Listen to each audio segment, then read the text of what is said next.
Roll Tide, roll, as this is the Stingray Show. And coming up on this edition, we have done 12 of the 16 SEC previews. And tonight, number 13 is going to be all about the Alabama Crimson Tide as they went 9-4 last year in Kalen DeBoer's first year here at Alabama. How will they do in 2025? And we will also get an update on the running back Jam Miller, who was injured in the practice on Saturday, as Joe Gaither is going to join us coming up here in just a little bit on this edition of the Stingray Show, as this is the Alabama football preview show for 2025. Hi, this is Tim Brando with a reminder.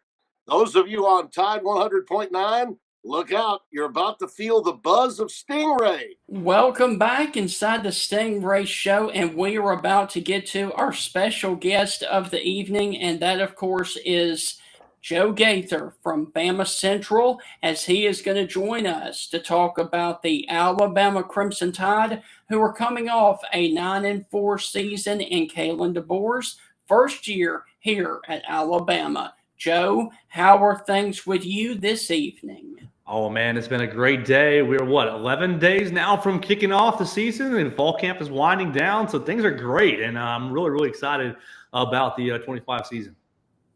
So, Joe, if you would briefly for us recap that 9-4 season last year and give us your thoughts on what went wrong for Alabama, especially on the road at Oklahoma late in that season.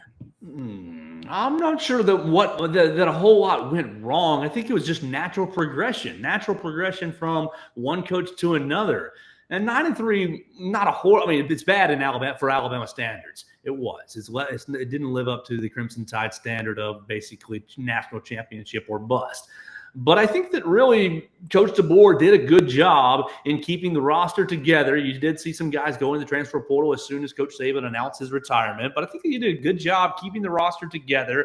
And I think that what went wrong in that Oklahoma game was maybe just a team that was out of gas by the end of that because of all the things that they dealt with in the offseason and getting themselves to a point to play in the 2024 season. Learning a new offense, learning a new defense, everybody coming together, trusting the coaching staff, trusting each other. By the time you were out at Oklahoma, I mean, you did have some offensive tendencies that were on tape, and I think the Oklahoma defense did a pretty good job dealing, kind of predicting some of that. You had some effort issues. Obviously, you had Kobe Prentice missed a block on a screen that turned into an interception that took you all the way down to the goal line. The defense played okay, but they did give up the long drive to Jackson Arnold where it was just over and over and over, running quarterback over and over and over again.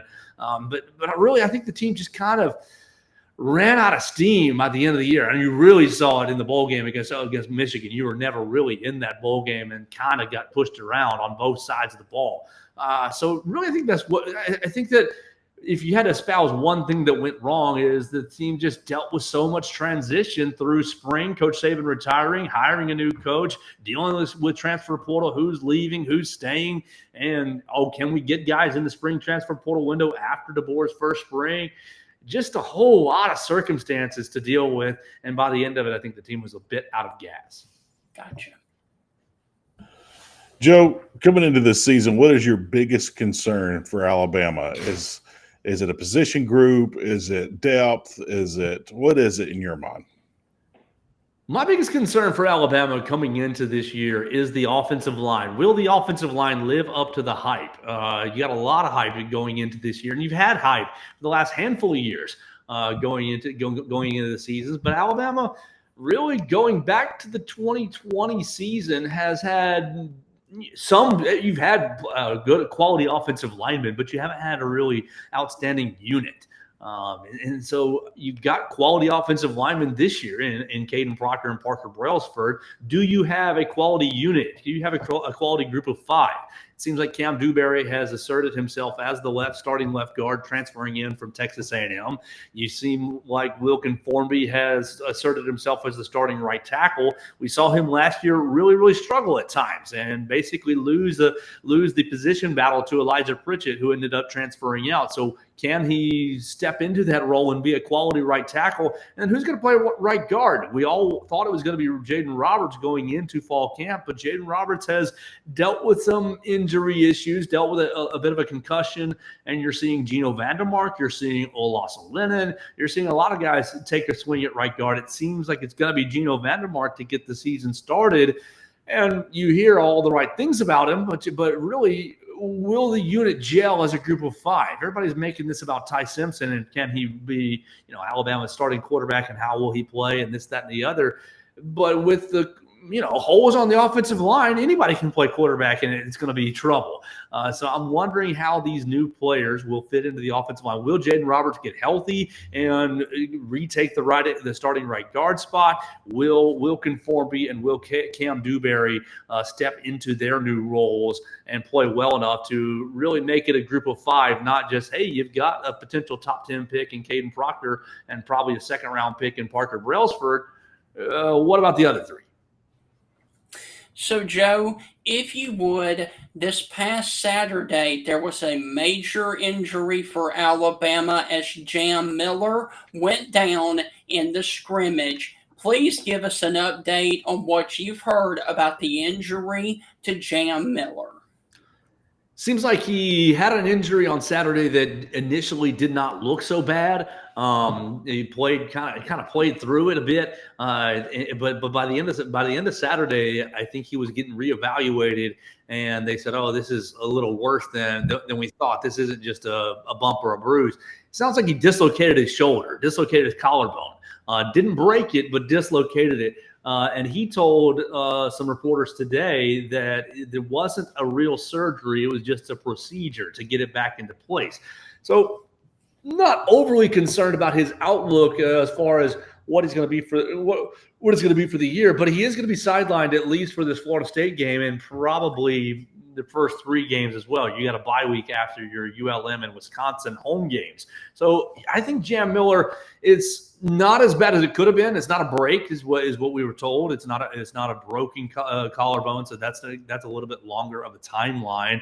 But he is going to miss some time. Today he was out at an event on campus and had his shoulder. This is Monday. This is Tuesday. He had an event on campus and he had his shoulder just really wrapped up and told the reporter that it feels better. He said, "Oh, it feels better now that it's back in place." So I think that really, on Sunday morning when we woke up and Bama Central broke the news, our man Will Miller broke the news on late Saturday night. When I woke up to Will's story on Sunday, I thought, "Oh, that's not good. That's bad stuff." But now that it is Tuesday afternoon, we've heard from different people, and Jam's spoken himself to reporter Alex Booth, WVUA, that I think you feel better about it. I think he's going to be in a good spot, and you're going to be able to get through these first three games and hopefully get him back for that Georgia matchup. So let's stay right there with the running back position, because we just talked about the injury to Jam Miller. Joe, who do you have stepping up, and what does that room look like now with him being sidelined for a little while? Well, if you could afford an injury in any place, I think running back is probably one of the places that you would have picked, because you're looking at Richard Young, you're looking at Daniel Hill, and you're looking at Dre Washington. You bring Dre Washington in from the transfer portal out of Louisiana, and you've heard nothing but good things about him as far as his ability to really move and shake. I think that he is. I think he has a really strong vision, and I think he is a hard runner. The biggest question for really all three of them is pass protection. Will you have adequate pass protection? Because I think that's a place where Jam really, really shined brighter than the other three. We've seen Richard Young break out some big runs last year. He wasn't obviously, he was kind of the third running back last year in a room that got neglected due to Jalen Milroe's runs. But you had Richard Young basically serve as Justice Hill and Jam Miller's third running back. I think Richard is a really, really strong runner as well. but I'm really excited about Daniel Hill. I think even before the Jam Miller injury, you were looking at Daniel Hill and Dre Washington carving out really, really big roles in this offense. And maybe Richard Young was kind of an odd man out, which is kind of weird to say considering how much he contributed last season. So you've got three running backs who all are very highly touted. And I think that Daniel Hill is going to really, really impress some people this year with his combination of size, speed, his agility. Apparently, he's a really good receiver out of the backfield. I think that Alabama's in fine shape at the running back position. The biggest concern these couple of weeks is, will they be adequate in pass protection? Because we knew a really, really strong pass protector. We'll find out if these other three can fill that role as well. Joe Gaither of Bama Central is our guest here on the Stingray Show. And Joe, as we're talking about Alabama here in the Bama Preview Show, where do you think this offense is going to end up at season's end? Is it going to be in the top half of the SEC or the bottom half of the SEC in total offense? I think they're going to end up in the top half of the SEC in total offense. Where do they finish last year? 2024 SEC offenses. Let's find out. I think that they're going to end up in the top half because I think it's going to be a much more balanced offense. I think that you're going to be able to lean on, let's see, Alabama was 1, 2, 3, 4, 5, 6, 7. So barely in the top half last year. In a 16-team league. I think they're going to end up in the top half again this year. Because Ty Simpson's going to be able to operate the entirety of the offense. I think by the time you opened up with kind of a 24 recap and asking about the Oklahoma game, I think by the time you were playing in that Oklahoma game, Alabama's offensive playbook was kind of figured out. I think that you'd kind of used all the offensive concepts and strategies throughout the first 7-8 weeks, and by the end of it, Oklahoma had put plenty on tape to keep you bottled up. This year, I think Ty Simpson's going to be able to operate the whole offense in the passing game, and that's going to open up the running game a bit more, the traditional running game. I know that a lot of people were upset at Alabama's inability to run the football consistently with the running backs, and I think that was due to maybe some inadequacy in the passing game. With Ty's ability to throw the football, read the field, and basically work through his progressions, I think it's going to keep defenses much more honest in the running game, and you're going to have a much better balance, and due to that, Alabama will be in the top half of the SEC in total offense. So we are up against another break, and when we come back, we are going to continue to talk about the Alabama offense and then get to the defense. That's on the other side of the break. You're listening to the Stingray Show. We will be right back on the Alabama Preview Show. Welcome back inside the Stingray Show. This is the Alabama Preview Show, and our guest this evening is Joe Gaither from Bama Central. And Joe, if you would, go ahead and talk about what Alabama fans can expect from Ty Simpson and his style of quarterback play, because everybody here is so used and is used to what Jalen Milroe used to do. What can we expect from Ty Simpson this year? I think Ty Simpson, somebody asked me the other day if Stetson Bennett is a good comparison. And I got to thinking about that. I think it is probably a good comparison, but I think that his arm talent is better than Stetson Bennett, and I think his running ability is going to be a little better than Stetson Bennett. So I think Stetson Bennett plus would be kind of where I would land it. Now, Stetson leads Georgia to 2 national championships. I'm not sure. I sure hope that Ty can do that. It'll make for a really exciting year. But I think that he's going to read the field fairly well, and he's going to not be fooled by defenses, in pre-snap. Now, you might get them in post-snap here and there. But I think that he's going to be able to read the field. And Alabama's offense has so many weapons. I mean, the wide receiver room is so loaded. Guys, it is incredibly loaded that all he's going to have to do is find the open man and deliver the football. And I think he has the talent to do that. I'm not sure if he's going to be trying to take the chunk plays all the time, but I think he will take them if Ryan Williams beats his man, if Isaiah Horton or Jeremy Bernard beats his man down the field. I think he's not going to be afraid to pull the trigger. But but I think he's going to probably try to play within himself. As a coach's son, I think he's going to try to play within the offense. And, if you guys are, covering the deep shots, then we'll just take Cole Adams. We'll just take Rico Scott or any of these tight ends underneath. And then if everything's all bottled up, I don't think he's going to be too fearful about turning and checking it down to a running back. I think that Alabama fans are going to be pretty happy because really when I think about Ty Simpson, the word efficiency comes to mind. I think that he's going to hang in the pocket, give plays a chance to develop, but have a good timer in his head about, okay, time's up. I got to move and run. I think he's going to surprise some people with his running ability. I think that we'll mix in some quarterback runs throughout the year. Probably not early in the year, but throughout the year, there's going to be some change-ups with some quarterback runs. They're going to be all watching all the wide receivers and watching all the running backs, and Ty's going to pull one out and run for 12 yards at the end of the game when you really need a first down. So I'm really excited about what Ty Simpson can be for this offense. Joe, looking at this defense, I'm asking the same question, but I'm just flipping it to the other side of the ball. Is this defense going to finish in the top half or bottom half in the SEC at season's end in total defense?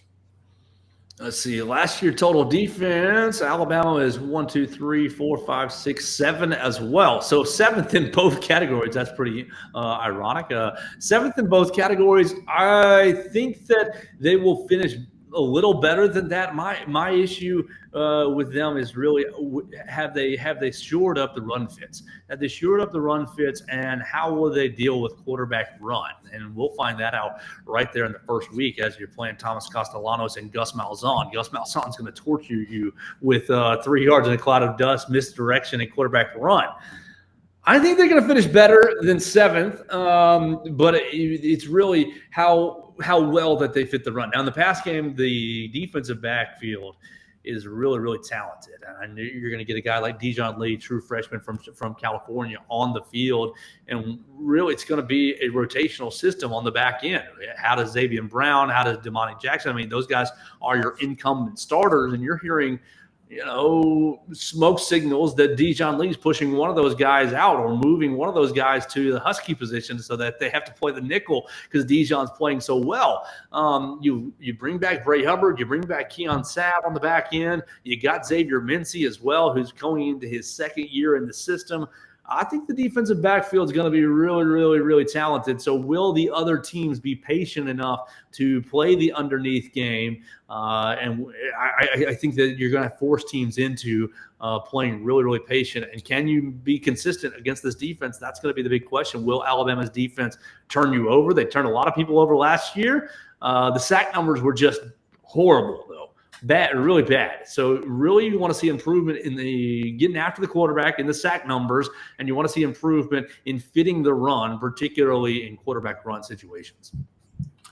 So Joe Gaither is our guest this evening on the Alabama Preview Show. Now let's get to the schedule, and I want to talk about 2 games in particular in the non-conference. First off, you start off at Florida State, and then you welcome in Luke Fickell and Wisconsin. Talk about both of those non-conference games this season, please.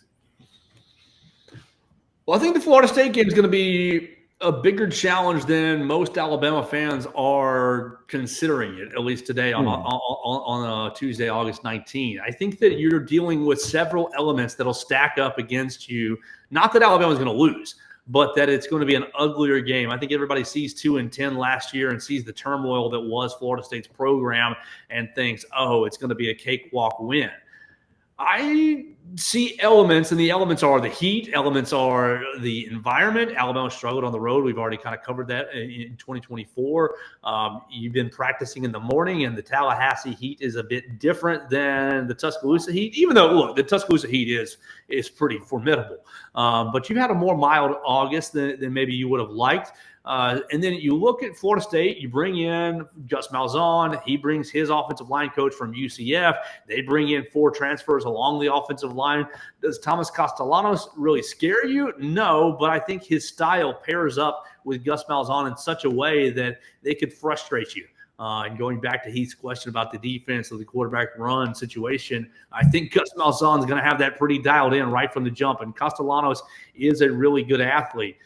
So I think it could have the potential of being an uglier game than maybe the average Alabama fan wants, but I don't think it's going to be a loss. I think Alabama's going to handle its business. The defense will have some challenges, but it's going to be the perfect challenge to really, hey, have we cleaned all this up this summer? Are we ready for all this? And then you look on the offensive side of the football. How will Ty play in his first start? How will Ty play in his first start on the road? He's played fine in all his instances so far. And obviously, a lot of Alabama fans remember him saving that 2023 road trip game, the nasty road trip game down at South Florida. He did come in and save Alabama's bacon. So I think there's reasons to be confident in Alabama's offense, but on the road, in the heat, in the environment, will they start fast? Will they start fast and be consistent through 4 quarters? I think that's a big question mark, but I do think Alabama's going to win that game. And you ask about the Wisconsin game next.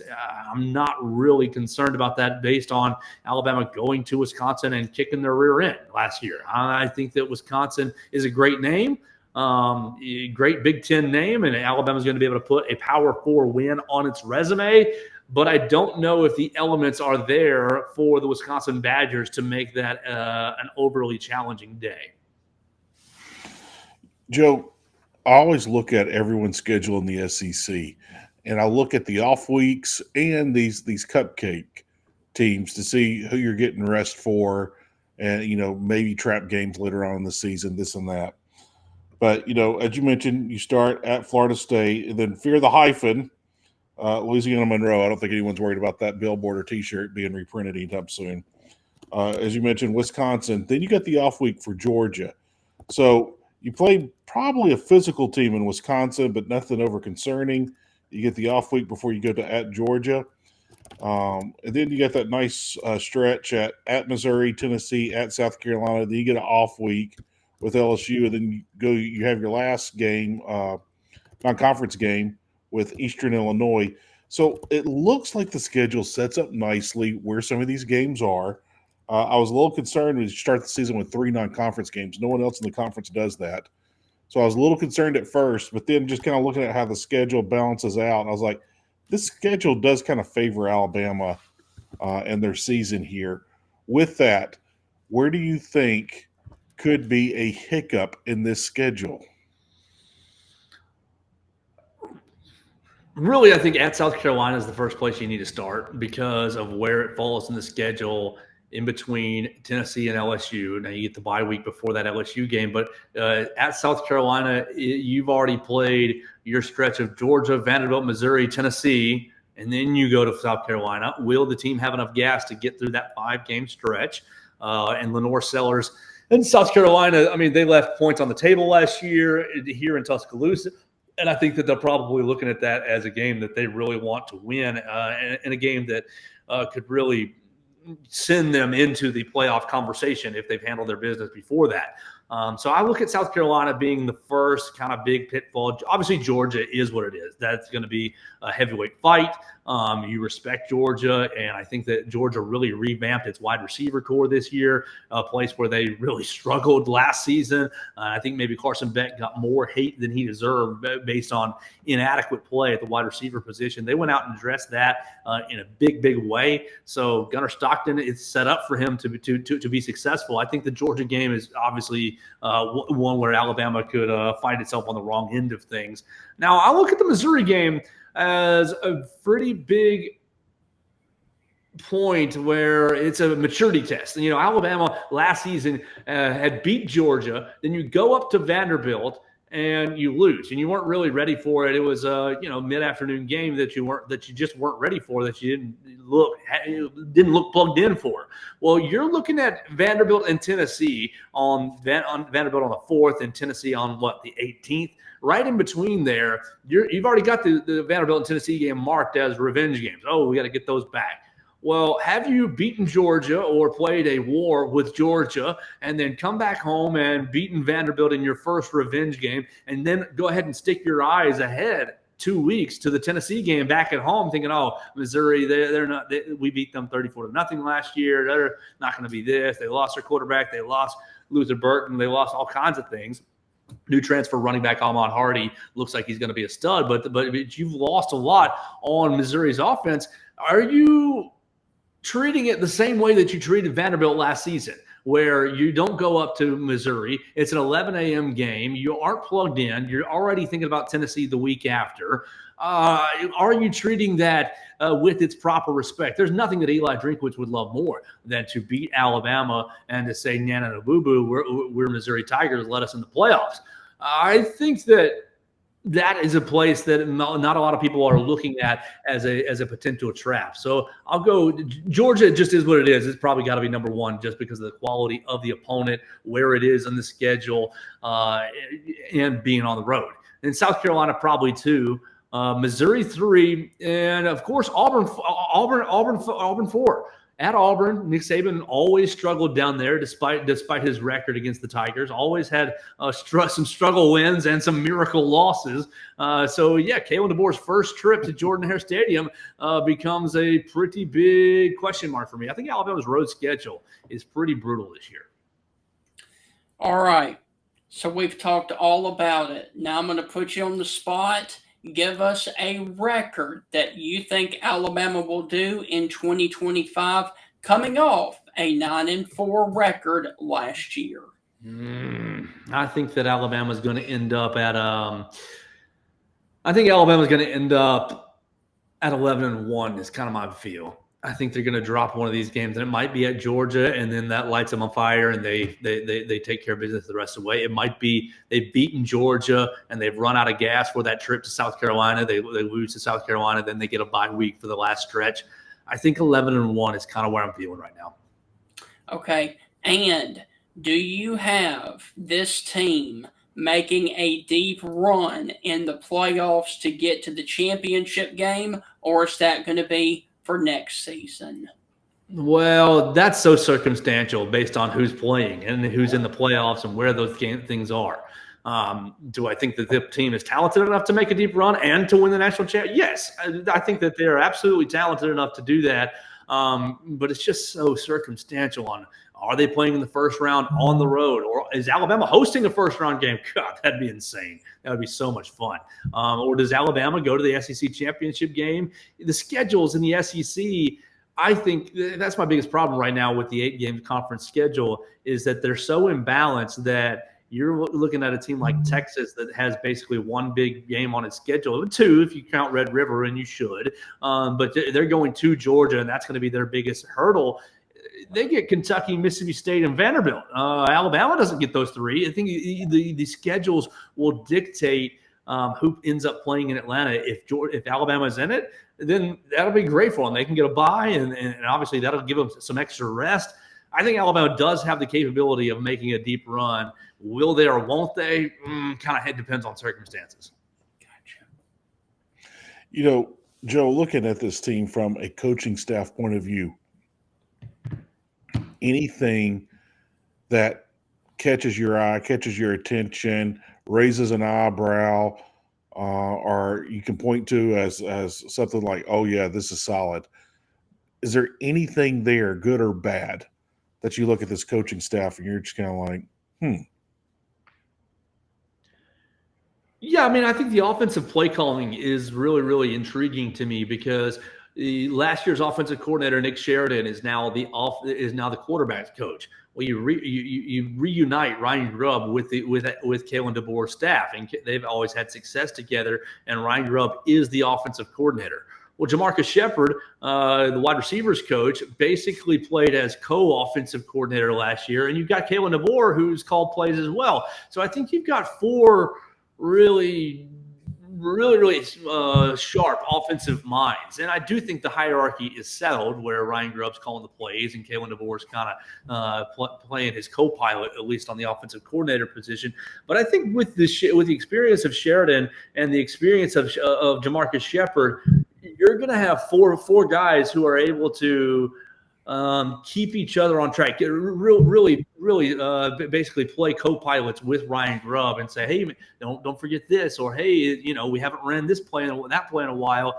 I'm really going to be interested to see how the Alabama offense just attacks teams because the skill positions are so talented.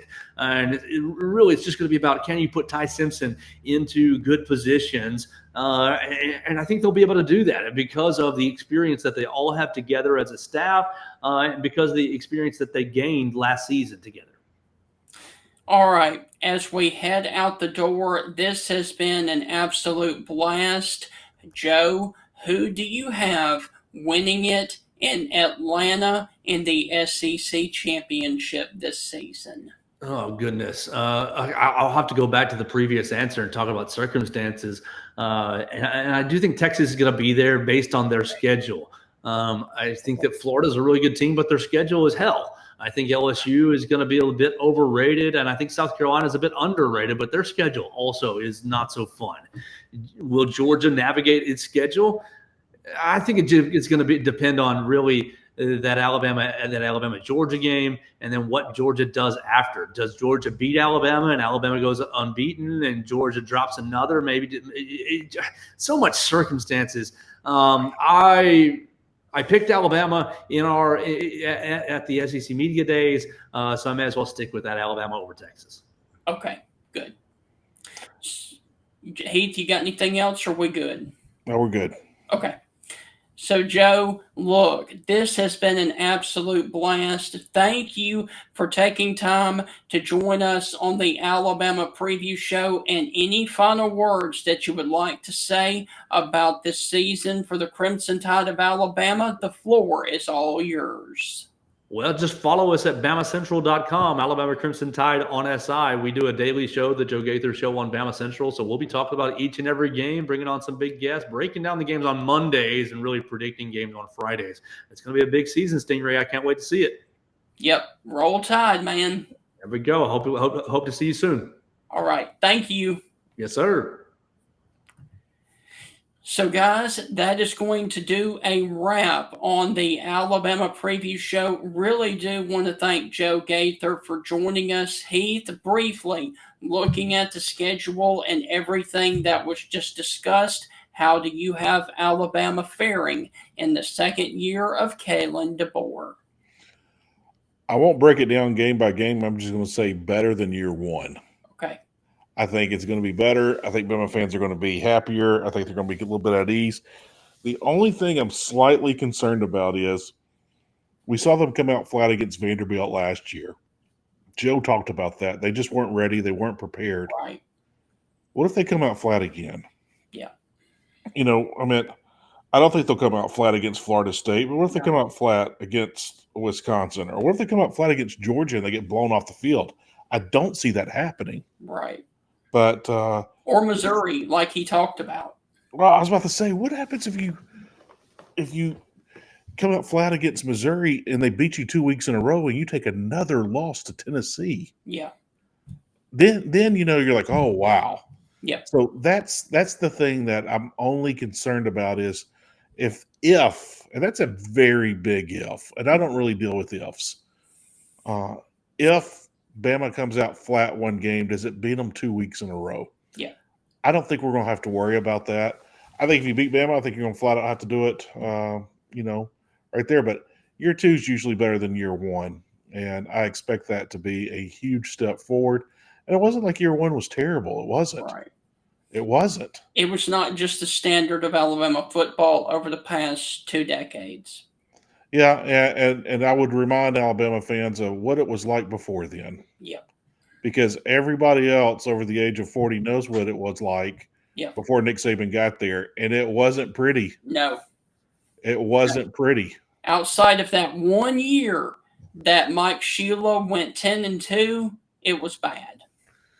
Yeah, and, we all remember the 92 season. We all remember the Jay Barker years. They were great. Jay was a phenomenal starting quarterback, and there's no but to that. Those seasons before Jay, those seasons after Jay, man, it was not good football. Right. I don't think you're heading down that road. No. I don't think you're heading down that road. But I will say this, due to the transfer portal, I don't know if the transfer portal stays the way it is, I don't think you're ever going to see a dynasty in college football ever again. So, Heath, that is going to wrap up the Alabama preview show. And for any Alabama fans out there, you may want to cover your ears because on the Thursday evening edition of the Stingray Show, we will be back at 6 p.m. when we are traveling to Knoxville, Tennessee, up to Rocky Top to see how Tennessee is going to fare without Nico going to UCLA. They brought in a transfer from App State, and we will just see how they're going to do in 2025. Can they build on going back to the playoffs? Because they did make the playoffs last year. We will find out tomorrow evening on the Stingray Show for the Tennessee preview show at 6 p.m. You're talking about Nico, man. That's a seven-figure selfish mistake, Stephen. That's what that is. Dude, we'll talk all about that tomorrow. I will leave you guys with this. Roll Tide. Good luck to Alabama this season. I like Kalen. I think Kalen's doing a great job. Yes. Just Bama fans have just got to back off of him and let him do his thing. Well, it's America. They can do anything they want, even if it's wrong.